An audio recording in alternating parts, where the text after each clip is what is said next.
I want to take a second to warn you now. This is a long video. There is a lot to be covered here.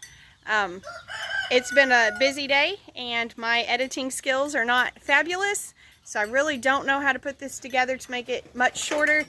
But it wasn't a short day. It was a long, hard day to begin with.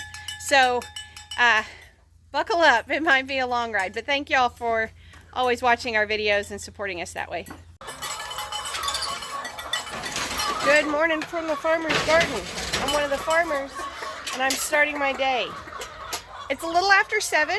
Brendan and I are normally up and sort of moving by now, but we get kind of slow starts most days so the kids don't have to get up as fast. But today, Skeet and I are heading out of here to go get started on wheat. First, I'm trying to check all the critters. We've got baby chicks. Checking those. The mamas went out. Good morning, ducks. Y'all seen our ducks? Here they go. Hi, ducks. Good morning. We got these girls are making all sorts of racket. They want to get out of here. I love letting them out in the morning. There they go. They line up and they just start pouring out of there. So we're gonna let them out, make sure everybody looks good, and then Skeet and I are fixing to head over to the farm. Okay, we just got to the farm. We're gonna get started on harvesting wheat this morning. You got it, brother? That's good enough. We can get in now.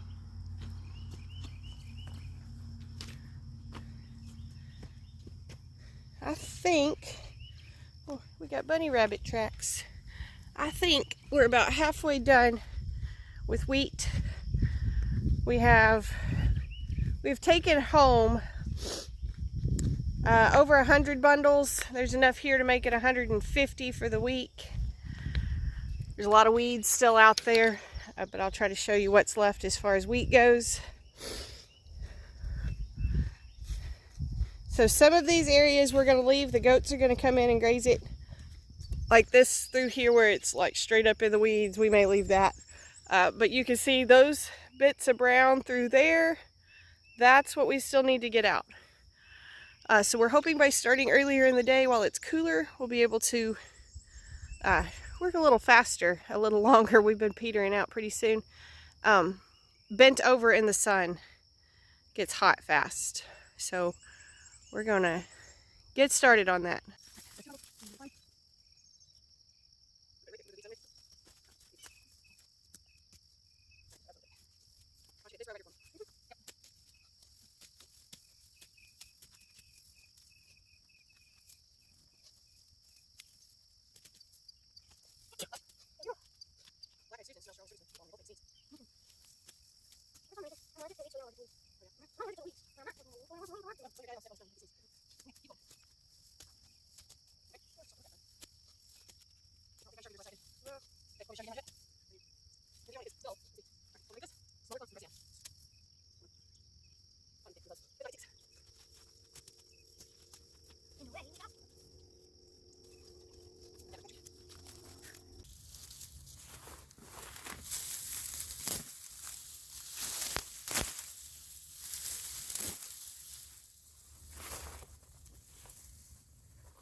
The weed hacker friend. Not the weed hacker. All right, So we've been at this for about an hour. I think this is bundle number 9 or 10. How many do you think it is, brother? Let's see. We're making a pretty good dent in it. We need to get as much out of the field today as possible because this is likely the last day we will be harvesting. We just have so many other chores we need to move on to, and this is extremely time consuming. So, probably gonna get as much out today as possible and then call it right there. And that will be the end of the wheat, and the goats will get the rest of it once we get a fence up. But we are making progress. You can see it is disappearing at this point, so that's a good sign.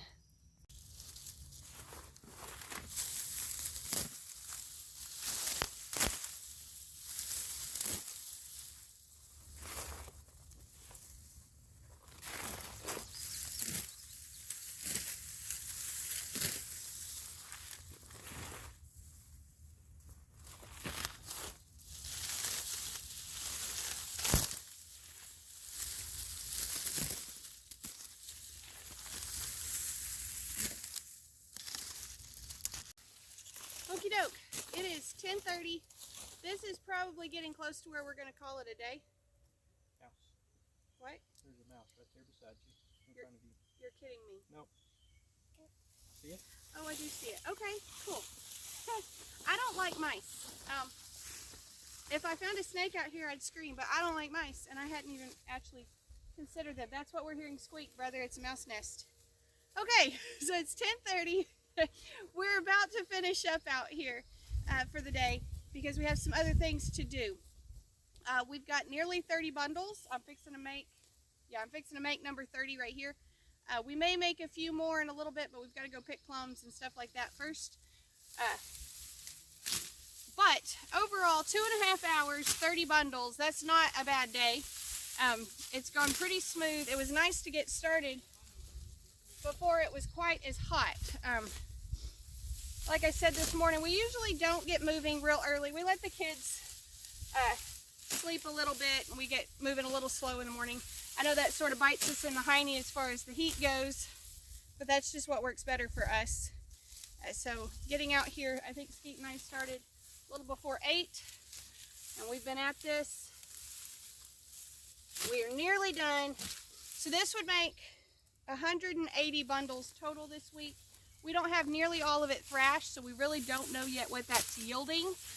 I think total at this point we have thrashed 10 pounds. Or no, not 10 pounds, 10 bags, so 50 pounds. Or something close to that. So it's making pretty good, but we still have a whole lot of work to do. But once it's out of the field, that helps. So we're going to wrap up this chore, finish up this bundle, gather them up out of the field, hopefully not see any more mice, and then move on to our next jobs. Okay, I lied. We didn't cut off right there before.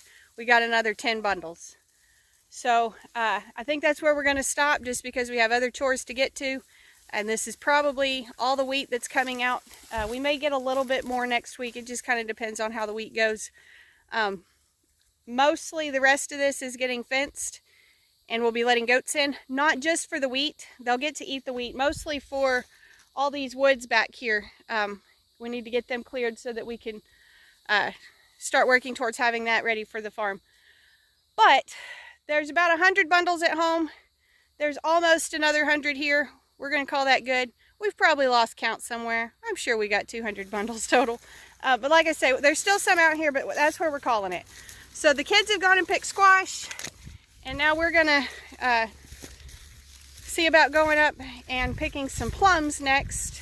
I don't necessarily need a lot more plums for jelly. I can sell all the jelly I make, but we're probably going to see about selling some of these plums, and then any plums that don't sell will turn into jelly after that. So that's the next chore for the day. All right, I thought I was going to get a little bit of a break while Brandon runs and grabs us a pizza for lunch, but Skeet was sent to pick squash earlier, and Skeet is our he's one of our top hands. He's good at what he does, but somehow when I said go pick squash, he only thought of the yellow squash. So I'm going to go check the zucchini and the patty pan squash as well, and we're going to get those picked. So he picked those yellow squash. I'll probably check through them again just to look and see what's there. But now it's time to pick the rest of them and see if we get some zucchini and patty pans as well. Okay, so I am going to be picking some of these slightly smaller than I might normally.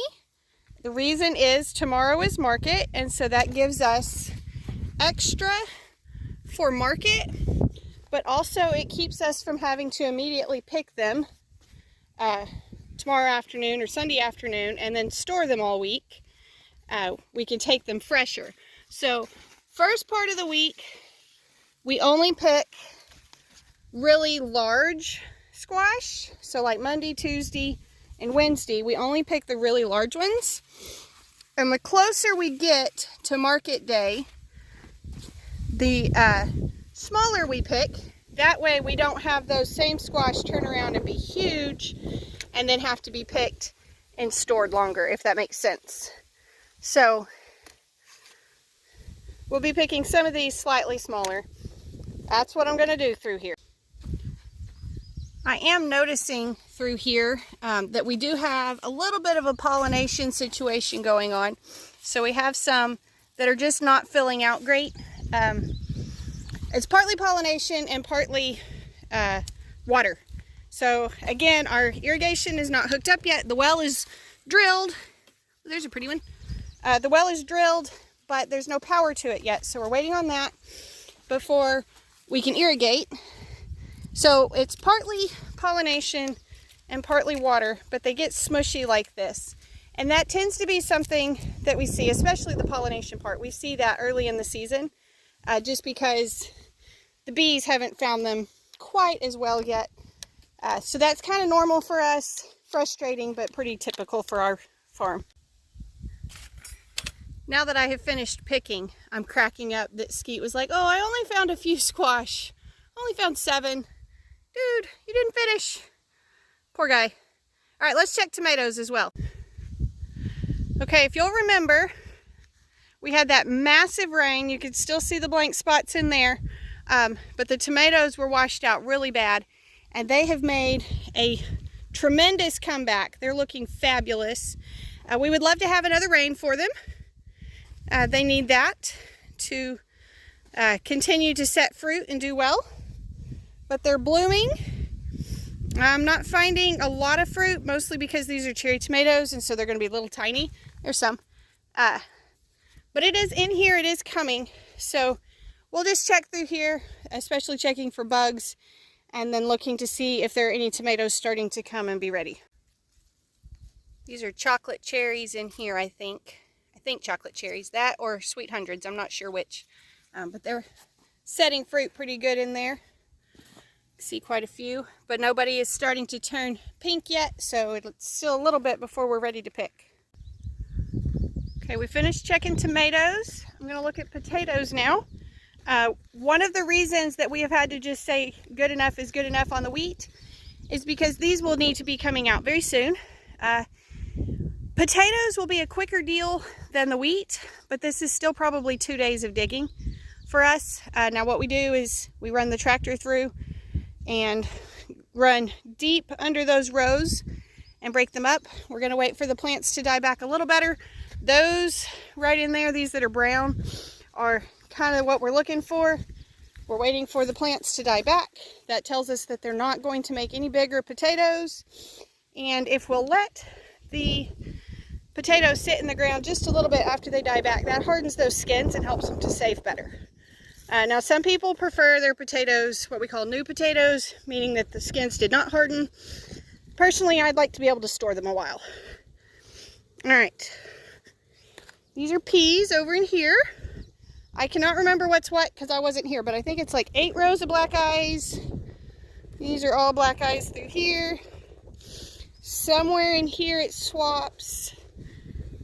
Black beans or pintos? Black beans. So black beans have like this purple colored stalk. So those are black beans. We still have 1 or 2 deer that sneak in and out. They found a low spot in the fence, and I bet they're eating the pintos. Deer love pinto beans. They love them. So it swaps to pinto somewhere in here. I don't really remember where. These might still be black beans in here. They're looking good. I do see some deer tracks. Our low spot is right over there. We got to figure out how to keep them from crawling under. See the deer tracks in here. I think it's just one hard-headed deer. Okay, yeah, these are pintos because they're chopped off. I'm telling you, deer love pintos. And then we have okra. And somewhere over here there was some spinach, but I think the deer might have got that too. It's so annoying that we have our big pretty fence and the deer is still finding a way to come in. It's frustrating. Okay, now we are entering our vining space from this terrace to that terrace. Everything in here grows great big vines. So the watermelons, the pumpkins, the spaghetti squash. And we're just gonna let them spread out and be all over each other. And we're not gonna care. We're not gonna try to weed through here or any of those things. So watermelon is growing, amazing. I don't know if you can see that, but there are blooms in there. I don't think there's any fruits on here just yet. I think mostly just blooms right now. But that's okay. The fruits are coming. And they could, oh, they are in there. They are. There's one right there. So these are Charleston gray watermelons. That's one that my Pop grew, and so we're just kind of carrying on his tradition. Spaghetti squash look thirsty. I know it sounds crazy, but we really would love to see some rain. So spaghetti squash is in here. I know there are baby sketties in there. So that's coming. And then we have, these are pie pumpkins. On that end, just starting to come up, we have big pumpkins. And right over there, just starting to come up, we have butternut squash. So those things are coming. We have to actually start them so early in the year in order for them to get all the way to maturity. They take 100 days or more on some of those things. You would think, as often as I hike up and down these hills, I would not get out of breath doing it, but I do. I guess I need to just increase my cardio out here. I don't know. All right, peppers are looking good. These were all peppers that we got. There was a plant nursery that was like, we're tired of messing with them. They're free. Take them. So we took these. So it's different varieties. If you'll remember, Cold got our peppers in the greenhouse. They got bit. They died. Then we have green beans over here. And these green beans are blooming. But we do have beans. Looky there. Won't be much longer now. There's beans. This is why it's important to get out and check your garden often. Because otherwise you don't know what's there, and you'll come out and you'll have things that have either gotten overripe and spoiled, or in the case of green beans, they don't necessarily get overripe, but they'll get huge and they will not be tender and fun to eat. So it's important to check often and lay eyes on everything. There's a lot of blooms in here. That's really awesome. And then we have some okra. Everything's looking so good. So good. So that's the garden. Like I say, we're waiting on Brandon to go grab us some lunch because I often spend so much time growing the food that I don't have time to cook the food. Normally we would do sandwiches or something, but I just totally spaced today. So after lunch, then we get to pick plums and load up wheat and take wheat home. There's still a lot of work to do. It's just now noon. But we've got a lot done so far today. I forgot to show you cucumbers. There's a bee in there. Cucumbers are exciting, especially this row. These are pickling cucumbers. And these will go to Miss Sandra with Swift Funny Farms.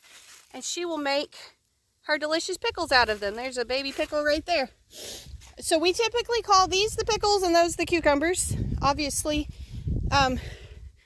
pickles are just prepared cucumbers, but because you use different fruits, cucumbers tend to be in salad, and pickling cucumbers tend to be in pickles. We call them pickles and cucumbers. That's how we keep them straight. I'm making the bees mad out here, so I'm gonna have to go, but those are looking really, really good. It's awesome to see all of this doing so well. Okay, we are picking plums now. Our plum trees, well, whoo, it fell in the basket. They're not our plum trees. We have an amazing neighbor that lets us pick, but it's super secret. He doesn't want anybody else over here picking. So they are just growing wild out here. They make beautiful plums. But I won't show you much of this just because we're not on our property, and so I don't want to show somebody else's space. That's not right. But I'll show you what the trees look like. Okay, so plums grow in these very, very thick, they're thickets, that's what they are. The trunks are very close together, they have thorns. But here's the wild plums up here, and we're just gonna reach and get as many as we can. And we'll spend an hour or two or whatever picking these. Like I say, I don't want to show you a whole lot because it's not our place, and that's not our goal. Okay, as you can see, we have not even scratched the surface on the plums. It is such a good year for plums, but we have so many other things we need to get to, and it is hot, and we have probably 25 or 30 pounds of plums, so we're going to call it there. We may come back again next week and pick some more, but that gives us enough for the kids to sell tomorrow. And y'all are selling these, correct? Yes. And you're saving money for boots? I am, and then camp. Boots and camp, so that's what we're saving for here. But we may have to come back next week and pick some more, we'll see. We have plenty for today. Okay, it's 2 o'clock. We're almost done at the farm. We've got enough wheat. We're just going to have to call it good there so we can move on to other jobs. Around 200 bundles total. We don't know yet what that's going to thrash out to. We've picked squash and checked everything else. We've picked plums. And now we are loading up around 100 bundles of wheat to take home. And we're storing it in the greenhouse for now. So that's the next step, and then we get to head home and continue those chores. Yeah, it's a long day. It's a long, long day. Okie dokie. We are home from the farm. And now it is time to unload and get everything put away. I'm going to put squash and plums into the cooler over here. Before I stick plums in the cooler, I wanted to know how many we picked today. This basket weighs about a pound, so we're looking at just shy of 35 pounds of plums. And we were looking at these and thinking, man, those are still green. That's a bummer. But these are actually golden wild plums. There was some trees out there that had these, and these are just as good as the red ones, so that's exciting. My next job for the day is to label some wild plum jelly that I made the other day, or jam. I got 10 jars and they all sealed, so I need to get those labeled. I got a new canning cookbook in the mail today, and so now what I really want to do is go take a break and look through that. But I gotta get these labeled, make sure I have everything gathered up for market tomorrow, and we still have all the cauliflower and broccoli and things like that to pick as well. Well, not much cauliflower left, but broccoli, things like that, onions, all that good stuff. So I'll get these labeled, and then I will move on to that. And at some point I have to edit this video, or it's going to be 4 hours long, so we'll see how that goes. Okay, we're tired. We're moving slow at this point. We took us a little bit of a break, 10 minutes or so, 15 maybe. Now I'm going to come pull onions. We have plenty of onions for this week, but the rest of the onions out here are starting to be ready to pull, so I'm going to do that. Looks like we kind of need to turn on our sprinkler out here. I know we had all that rain, and a bunch of people are like, oh, I don't want it to rain anymore, I'm so tired of rain. We do not feel that way, especially after last year. It was so hot and dry last year. We're like, nope. We might complain about the mud, but we will not complain about the rain. But I'm going to be pulling these onions if I can, and then we'll have to get a sprinkler going at some point. Some of these are looking really good. Some of them are pretty small. Some of them are in there really good. There it goes. So we try to wait until the tops get weak and fold over. That tells us that they'll dry out faster. Goodness, some of these, I mean, they're in there good. But these that have bolted, that top doesn't always get weak, so sometimes it's harder to tell. And bolt just means it's come up and put a bloom up. That's all that is. But I've got a good basket full already and still plenty more to pick. All right, that's a couple rows. I'm not done pulling, but I am going to bring these in and spread them out on the tables in the greenhouse. I did a whole video on this a while back, so I'll keep this part short. But if you are planning to grow a large garden, whether that's to sell the produce or to keep it for yourself, you need to come up with methods to save that produce. There's clearly no way we could eat this many onions before they would start to go bad if we tried to eat them as fresh onions. And so you need a way to keep your stuff. What we have found works is to dry them until those stalks are crunchy. Let me see if I can find one that kind of came out of the field this way. When those stalks get crunchy, I don't see one, you can pull them off, let them dry a little bit longer, and then they're ready to store. And you can just dust them off and store them. Whether you're selling at farmers markets or keeping it for yourself, it doesn't matter.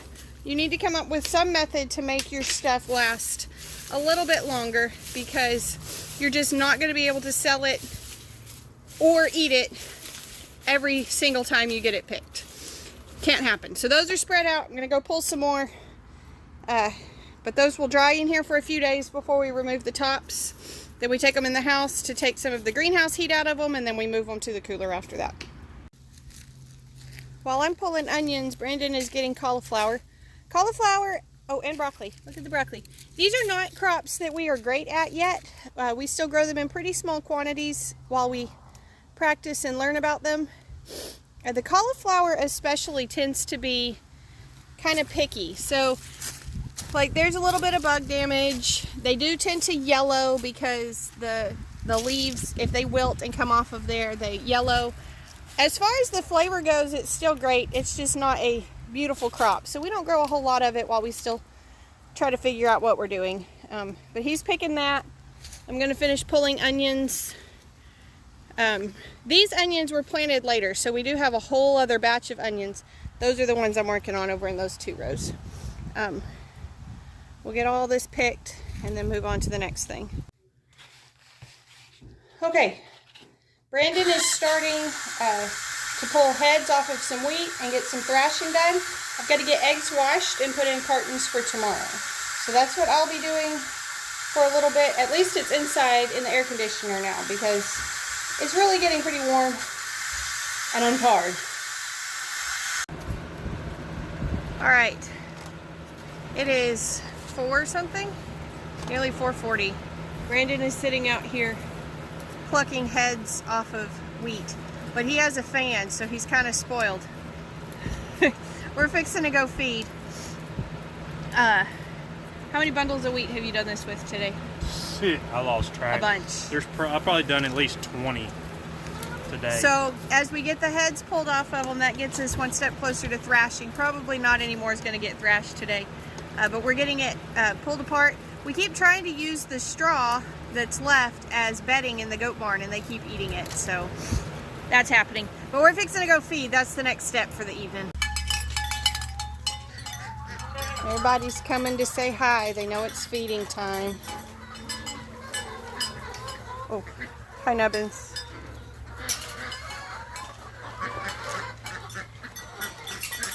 Ducks. Chick chick chick chick chick chick chick chick chick chick chick chick chick. Chick chick chick chick chick chick chick chick chick chick chick chick chickens. For some reason they have started wasting the feed under this one. I don't understand why. Yeah, I don't, like, they're just scratching it out into there. It's very weird. Well, some of it is too when you fill it that full. It's Yeah, it makes mess. So we have to keep the pool under there because otherwise we have this really muddy sinkhole. Like the chickens fall in, we fall in. It's bad. But now they like it now that I've dumped it on the ground.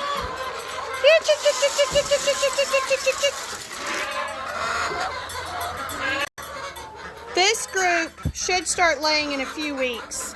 We kind of peek in there every night. I mean, we go in to feed and all, but we kind of peek around for eggs as well. But they're not laying just yet.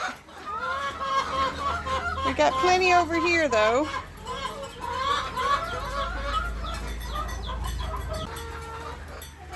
We're feeding a little early this evening so that we can finish getting eggs washed. And they're usually not cooperative for that, so they're not wanting to come back in the door for us or any of those things because they want to still be out there eating. Alright, so Brandon dumped feed for the goats and Thibodeau. I'm going to go give a little bit to the ducks. So the ducks do not actually go up with anybody. And they just kind of, hey girlies. Yeah, they're not quite sure what they think about us just yet. They're a little nervous about us. So they just get theirs like that. But then they also have plenty of grazing and bugs. They're here for bug control. So I need them doing that for sure. I need to check and see if I need to actually bring feed for these.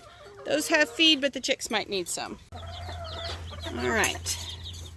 These are some chicks that we ordered.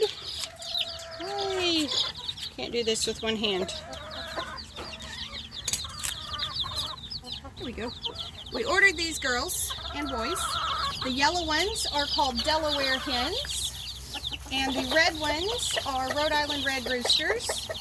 And this particular combination will be red stars. So red stars are a F1 generation, or a F1 breed, meaning that you cannot breed a red star and a red star and get a red star.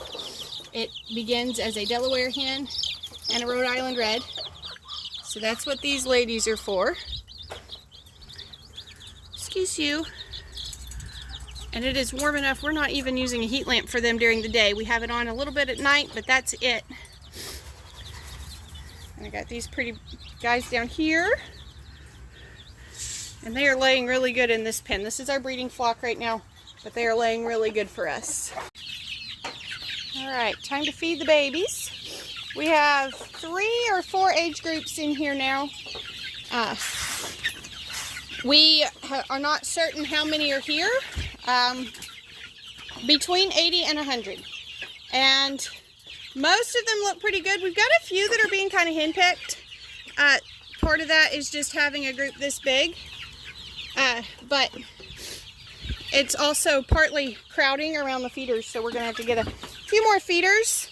Once our chickens start to show signs of being pecked, we try to add feeders to it. So that's partly the reason for the feed sack on the ground. That's kind of our temporary solution.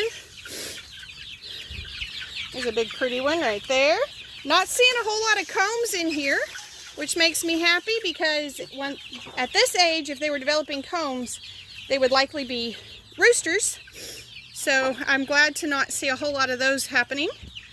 So next step is water, and I definitely can't do that with one hand, but we'll refill all their waters, make sure everybody's looking good for the night. All right, we are not done for the day, but this is where we're going to end the video. We still got to finish doing some wheat and supper and baths and all the other just regular house chores that have to get done. It's been a busy day. It's been a long day. So we're going to call it here. Everybody's fed, watered, got to finish washing up eggs, but mostly we're mostly kind of done with farm chores for now. Anyways, thank y'all for stopping by the farm today. Thanks for your patience with this really long video. Tell your friends about us, and be sure and come back when you can stay longer.